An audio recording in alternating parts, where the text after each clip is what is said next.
তারা বিরোধী দলে গেলেও আমাদের খেয়াল রাখতে হবে তারা যেন ক্ষমতার মেইন স্ট্রিম হতে না পারে। আমরা সেটা করেছি, তাদের মেইন স্ট্রিম হতে দেয়নি। একটিমাত্র বক্তব্য, একটিমাত্র সাক্ষাৎকার, আর তাতেই যেন কেঁপে উঠছে দেশের পুরো রাজনৈতিক অঙ্গন। আপনারা ইতিমধ্যে সোশ্যাল মিডিয়া এবং বিভিন্ন নিউজ পোর্টালে দেখেছেন অন্তর্বর্তীকালীন সরকারের সাবেক উপদেষ্টা সৈয়দা রিজওয়ানা হাসানের একটি মন্তব্যকে ঘিরে দেশ জুড়ে চলছে তুমুল বিতর্ক। তিনি এমন এক অকপট স্বীকারোক্তি দিয়েছেন যা শুধু নির্বাচনের স্বচ্ছতা নিয়েই প্রশ্ন তুলছে না, বরং অন্তর্বর্তীকালীন সরকারের নিরপেক্ষতার যে শপথ সেটাকেও সরাসরি কাঠগড়ায় দাঁড় করিয়েছে। চ্যানেল ওয়ানের সাংবাদিকের একটি প্রশ্নের জবাবে তিনি যা বলেছেন তা বাংলাদেশের গণতান্ত্রিক ইতিহাসে একটি নজিরবিহীন ঘটনা হিসেবেই লেখা থাকবে হয়তো। প্রশ্ন ছিল, যারা নারীর সমান অধিকার চায় না সেই শক্তির একটা অংশ এখন বিরোধী দলে কিনা। এর জবাবে তিনি অত্যন্ত স্পষ্ট ভাষায় বলেছেন, তারা বিরোধী দলে গেলেও আমাদের খেয়াল রাখতে হবে যে তারা যেন ক্ষমতার মেইন স্ট্রিম হতে না পারে, মানে মূল জায়গায় যেতে না পারে। আমরা সেটা নিশ্চিত করেছি, তাদের মেইন স্ট্রিম হতে দেইনি। দর্শক, একটু গভীরভাবে চিন্তা করুন, এই কথাটির অর্থ কি? আমরা সেটা করেছি, তাদের মেইন স্ট্রিম হতে দেইনি। এই আমরা কারা? এই শক্তির মাধ্যমে তিনি কাদের বুঝিয়েছেন? দেশের আপামর জনগণ এবং রাজনৈতিক বিশ্লেষকদের কাছে এটি একেবারেই দিনের আলোর মতো স্পষ্ট যে এই ইঙ্গিত বাংলাদেশ জামায়াতে ইসলামীর দিকেই করা হয়েছে। নির্বাচনের আগে আমরা সবাই দেখেছি দেশের আনাচে কানাচে জামাতের পক্ষে এক অভূতপূর্ব গণজোয়ার তৈরি হয়েছিল। সাধারণ মানুষের একটি বড় অংশ তাদের সমর্থন দিচ্ছিল, কিন্তু ভোটের ফলাফলে তার প্রতিফলন ঘটেনি। কেন ঘটেনি? সেই উত্তর যেন আজ স্বয়ং সাবেক উপদেষ্টার মুখ থেকেই বেরিয়ে এলো। জনগণের এই রায়কে রুখে দিতে কতিপয় উপদেষ্টা যে কতটা মরিয়া ছিলেন তা আজ জাতির সামনেও উন্মোচিত। অনেকেই বলছেন এটি স্রেফ কোনো রাজনৈতিক মন্তব্য নয়, এটি 2026 সালের ইলেকশন ইঞ্জিনিয়ারিং এর এক সহজ সরল এবং ভয়ঙ্কর স্বীকারোক্তি। এই একই স্বীকারোক্তি নির্বাচনের দিনই যেদিন ফলাফল হয় সেদিন দিয়েছিলেন আসিফ নজরুল। জাস্ট একটা ওয়ার্ডে কি লিখেছিলেন তিনি? আলহামদুলিল্লাহ। একজন উপদেষ্টা ভোটের দিন কি কারণে রেজাল্টের পর আলহামদুলিল্লাহ পড়েন, এটা আপনাদের বুঝতে কি আর বাকি থাকে? 2008 সালের নির্বাচনের পর সেই ইঞ্জিনিয়ারিং বুঝতে দেশের মানুষের কয়েক বছর সময় লেগেছিল, কিন্তু 2026 সালের এই ইঞ্জিনিয়ারিং বুঝতে জনগণের খুব বেশি সময় লাগলো না। কারণ যারা এই ষড়যন্ত্রে নেপথ্যে ছিলেন তারা নিজেরাই আজ নিজেদের কৃতকর্মের কথা প্রকাশ্যে স্বীকার করে নিচ্ছেন। অন্তর্বর্তীকালীন সরকারের প্রধান দায়িত্ব কি? একটি অবাধ, সুষ্ঠু এবং নিরপেক্ষ নির্বাচন আয়োজন করা, তাই তো? সবার জন্য সেখানে লেভেল প্লেইং ফিল্ড তৈরি করতে হবে, এটাই তাদের দায়িত্ব ছিল। কিন্তু উপদেষ্টারা যদি নিরপেক্ষ না থাকেন, তারা যদি ডেলিভারেটলি বা ইচ্ছাকৃতভাবে কাউকে ক্ষমতায় আনেন অথবা কাউকে ক্ষমতায় আসতে না দেওয়ার জন্য সর্বশক্তি নিয়োগ করেন, তাহলে তাদের পায়ের নিচে আদৌ কি কোনো মাটি থাকে? এই প্রশ্ন আজ কোটি কোটি কোটি কোটি জনতার। জনগণের ম্যান্ডেটকে পাশ কাটিয়ে হাজারো শহীদের রক্তের বিনিময়ে পাওয়া চেয়ারকে কাজে লাগিয়ে গোপন ষড়যন্ত্রের মাধ্যমে নির্বাচনের ফলাফল পাল্টে দেওয়ার এই যে অভিযোগ, তা তো সরাসরি শপথ ভঙ্গের শামিল, তাই নয় কি? আজ অনেকেই প্রশ্ন তুলছেন, এই উপদেষ্টা মণ্ডলী কি তবে সেই ডিপ স্টেট বা গুপ্ত রাষ্ট্রযন্ত্র হিসেবে কাজ করেছে, যারা পর্দার আড়াল থেকে কলকাঠি নেড়েছে এবং জনগণের ভোটাধিকারকে নিজেদের ইচ্ছে মতো ম্যানিপুলেট করেছে? গণতন্ত্রে জনগণের রায় হলো শেষ কথা। জনগণ যাকে চাইবে সে ক্ষমতায় আসবে, যাকে চাইবে না সে বিরোধী দলে যাবে বা প্রত্যাখ্যাত হবে। কিন্তু কোনো ব্যক্তি বা গোষ্ঠী যদি আগে থেকেই নির্ধারণ করে রাখে যে কাউকে ক্ষমতার মেইন স্ট্রিম হতে দেওয়া যাবে না, তাহলে সেই নির্বাচনের আর কোনো অর্থই থাকে না। হাজার হাজার কোটি টাকা খরচ, এটা নিছকই অর্থ নষ্ট। এই ধরনের বিভ্রান্তিমূলক একপেশে এবং পক্ষপাত দুষ্ট বক্তব্য একজন সুশীল এবং নিরপেক্ষ উপদেষ্টার কাছ থেকে কোনোভাবেই আশা করা যায় না। দায়িত্ব পালনকালীন সময়ে এ ধরনের পক্ষপাতিত্ব করার দায়ে তিনি অভিশংসনের যোগ্য ছিলেন বলেই অনেক আইনজ্ঞ এবং রাজনৈতিক বিশ্লেষক মনে করেন। আজ সোশ্যাল মিডিয়া থেকে শুরু করে চায়ের কাপে একটাই ঝড়। ইলেকশন ইঞ্জিনিয়ারিং করে জনগণের রায় পাল্টানোর এই মারাত্মক অপরাধে সাবেক উপদেষ্টা সৈয়দা রিজওয়ানা হাসানকে কি আইনের আওতায় আনা উচিত নয়? তাকে গ্রেফতারের যে জোরালো দাবি উঠেছে তা কি সম্পূর্ণ অযৌক্তিক? আমরা যদি পিছনের দিকে তাকাই তবে দেখব এই অন্তর্বর্তীকালীন সরকারের প্রতি মানুষের কতটুকু আস্থা ছিল, কিন্তু এই একটি মন্তব্য সেই আস্থার ভিতকে পুরোপুরি নাড়িয়ে দিয়েছে। ওরা যদি এই সূক্ষ্ম ষড়যন্ত্র না করতো তাহলে হয়তো দেশের রাজনৈতিক দৃশ্যপট আজ সম্পূর্ণ অন্যরকম হতে পারত।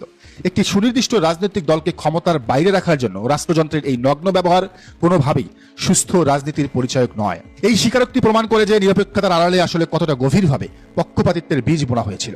যখন একজন উপদেষ্টা বলেন তাদেরকে আমরা মেইন স্ট্রিম হতে দিই নাই, তখন এটি আর কেবল একটি মন্তব্য থাকে না, এটি হয়ে দাঁড়ায় একটি ডকুমেন্টেড প্রমাণ। একটি দেশের গণতান্ত্রিক প্রক্রিয়ায় কে মূলধারায় আসবে আর কে আসবে না তা নির্ধারণ করার একমাত্র মালিক দেশের জনগণ।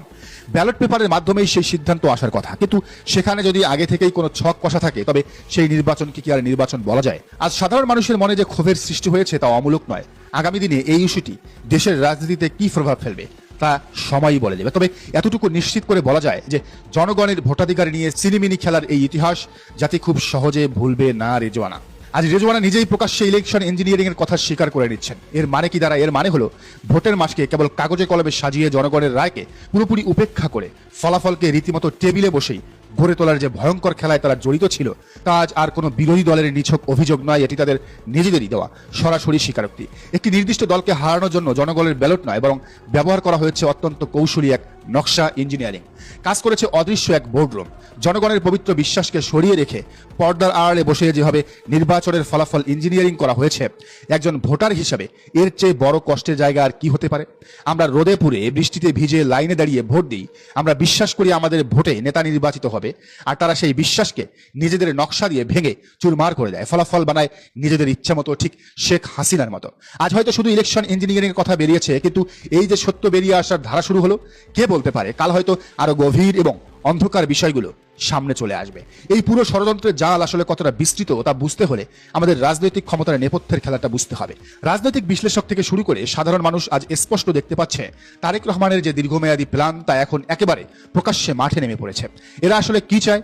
এদের মূল উদ্দেশ্যগুলো যদি আমরা বিশ্লেষণ করি তাহলে তিনটি বিষয় একেবারেই পরিষ্কার হয়ে যায়। প্রথমত, এরা চায় যে কোনো মূল্যে ৭১ কেন্দ্রিক যে রাজনৈতিক বন্দোবস্ত তা অটুট থাকুক, বিএনপি না হয় আওয়ামী লীগ। ক্ষমতার এই যে চিরাচরিত বাইনারি, তারা চায় রাষ্ট্র ক্ষমতা যেন এই দুই মেরুর মাঝেই ঘুরপাক খায়। তারা হয়তো কৌশলে লীগকে আবার কোনো এক রূপে ফিরিয়ে আনতে চাইবে। দ্বিতীয়ত, যদি কোনো কারণে তারা লীগকে রাজনৈতিক মাঠে ফিরিয়ে আনতে ব্যর্থ হয়, তবে তাদের ব্যাকআপ প্ল্যান হলো এনসিপি কে প্রধান বিরোধী দল হিসেবে দাঁড় করানো। এর মানে হলো এনসিপি মূলত জামাতের সমর্থন বা সহজ কথায় জামাতের দুধ খেয়ে পুষ্ট হবে এবং সময় হলে সেই জামাতকেই ছবল মারবে। ইতিমধ্যে আপনারা দেখেছেন বিএনপির স্থায়ী কমিটির সদস্য সালাউদ্দিন আহমেদ সরাসরি এনসিপির অনুষ্ঠানে গিয়ে তাদেরকে তেল দিয়ে ফুলিয়ে ফাঁপিয়ে রেখেছেন। তিনি বলেছেন এনসিপি হয়তো একসময় রাষ্ট্র ক্ষমতায় যাবে। তার মানে এনসিপিকে চরমরাইয়ের মতো আবারও ফুলে ফাঁপিয়ে তাদের আত্মবিশ্বাসকে এত বেশি জাগানো যে তোমরা জামাতের চেয়ে অনেক বড় হয়ে গেছো। আর তৃতীয় এবং সবচেয়ে ভয়ঙ্কর উদ্দেশ্যটি হলো তারা কোনোভাবেই দেশে কোনো ইসলামিক শক্তিকে মাথা তুলে দাঁড়াতে দেবে না। মিডিয়াতে তাদের কোনো স্থান দেওয়া হবে না। মূলধারার গণমাধ্যমগুলোতে এমনভাবে বয়ান তৈরি করা হবে যেন লীগই একমাত্র বিরোধী দল কিংবা এনসিপি একমাত্র বিরোধী দল। অর্থাৎ পুরো মিডিয়া ট্রায়াল এবং ন্যারেটিভ কন্ট্রোল করে ইসলামী মূল্যবোধে বিশ্বাসী শক্তিগুলোকে একেবারে প্রান্তিক করে রাখার এক গভীর নীল নকশা এটি। তাহলে প্রশ্ন হলো, এই চরম বৈরী এবং ষড়যন্ত্রমূলক পরিস্থিতিতে জামায়াতে ইসলামীর আসলে কি করা উচিত?